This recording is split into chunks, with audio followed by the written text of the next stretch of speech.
Beelzebub's Tales to His Grandson, Chapter 12. The First Growl. A little later, Beelzebub began to speak as follows. A story I have just recalled connected with these anathemas I have mentioned may provide very useful material for beginning to comprehend the strangeness of the psyche of the three-brained beings of that planet which has taken your fancy. And furthermore, this story may reassure you a little and give you some hope that if these peculiar terrestrial beings should chance to learn how you had insulted them and should anathematize you, then perhaps after all something not so very bad might come of it for you. The story I'm going to tell you occurred quite recently among the contemporary three-brained beings there, and it arose from the following events. In one of these large communities there peaceably existed an ordinary being, who was by profession what is called there a writer.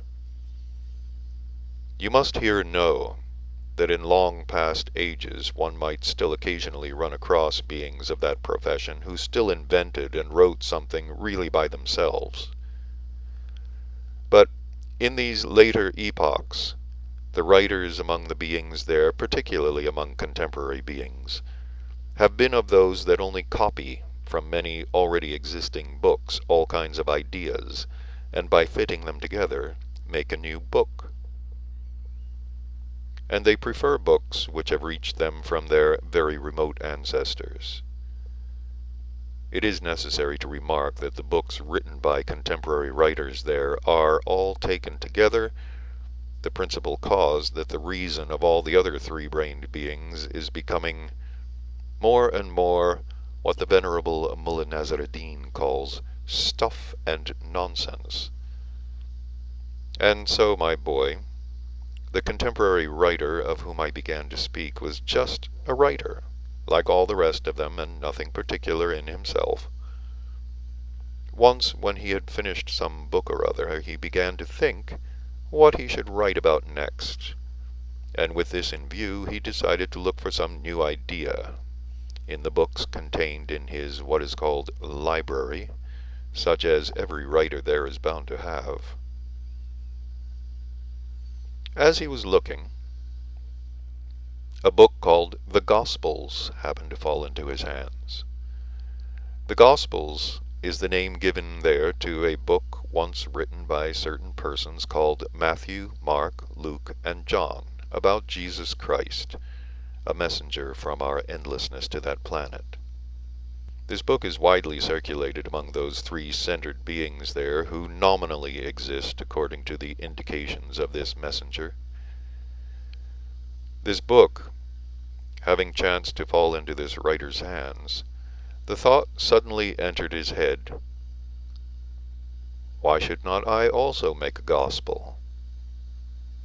From investigations I had to make for quite different needs of mine, it turned out that he then further deliberated as follows.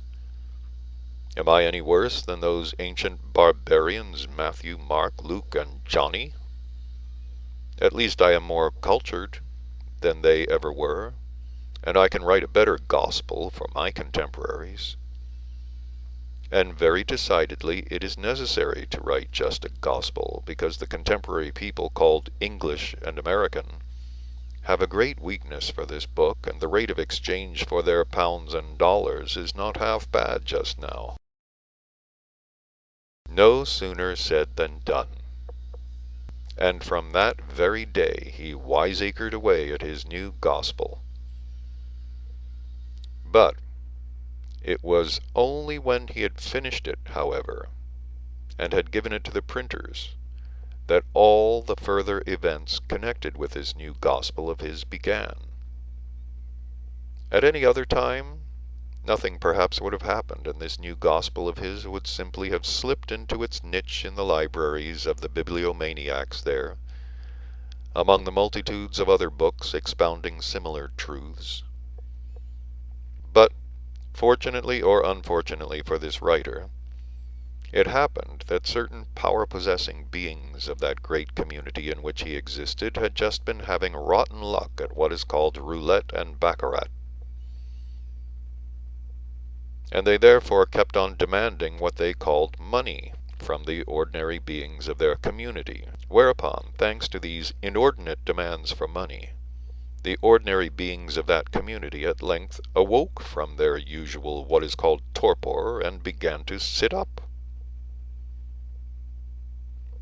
Seeing this, the power-possessing beings who remained at home became alarmed and took corresponding measures.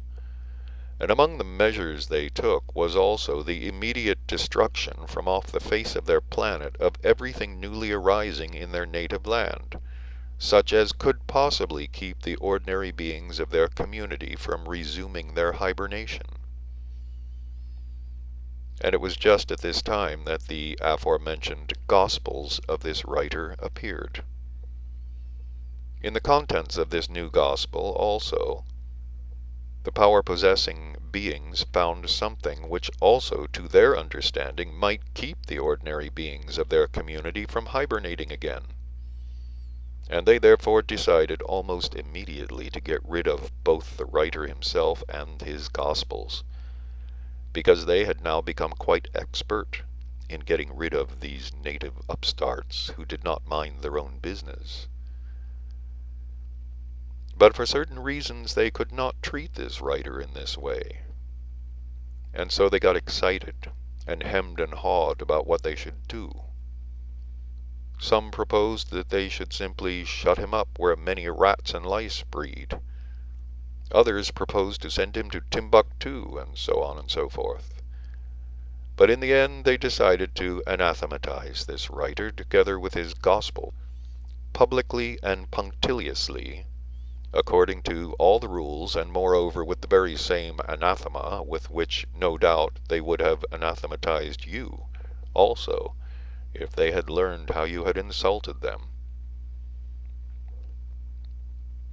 And so, my boy, the strangeness of the psyche of the contemporary three-brained beings of this peculiar planet was revealed, in the given instance, in this, that when this writer and his gospel had been publicly anathematized with this anathema, the result for him was, as the highly esteemed Mullah Nazar ad-Din once again says, just roses, roses. What occurred was as follows. The ordinary beings of the said community, seeing the fuss made about this writer by the power-possessing beings, became very greatly interested in him, and avidly bought and read not only this new gospel of his, but also all the books he had written before.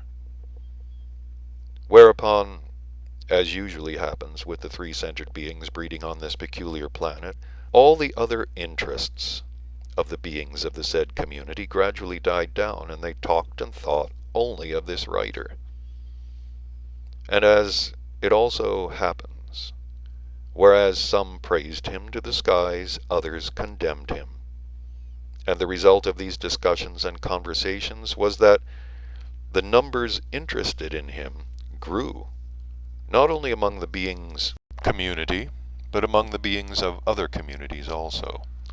And this occurred because some of the power-possessing beings of this community, usually with pockets full of money, still continued in their turn to go to other communities where roulette and baccarat proceeded, and carrying on their discussions there concerning this writer, they gradually infected the beings of other communities also with this affair. In short, owing to the strangeness of their psyche, it has gradually come about there that even at the present time, when this writer's gospel has been long forgotten, his name is known almost everywhere as that of an excellent writer. Anything he writes now, they all seize upon and regard as full of indisputable truth. Everybody today looks upon his writings with the same veneration with which the ancient Chaldeans there listened to the predictions of their sacred Pythoness. It is interesting to notice here that if at the present time you ask any being there about this writer, he would know him, and of course speak of him as an extraordinary being. But if you were then to ask what he wrote, it would turn out that most of them, if of course they confessed the truth, had never read a single one of his books. All the same, they would talk about him, discuss him, and of course splutteringly insist that he was a being of an extraordinary mind and phenomenally well acquainted with the psyche of the beings dwelling on the planet Earth.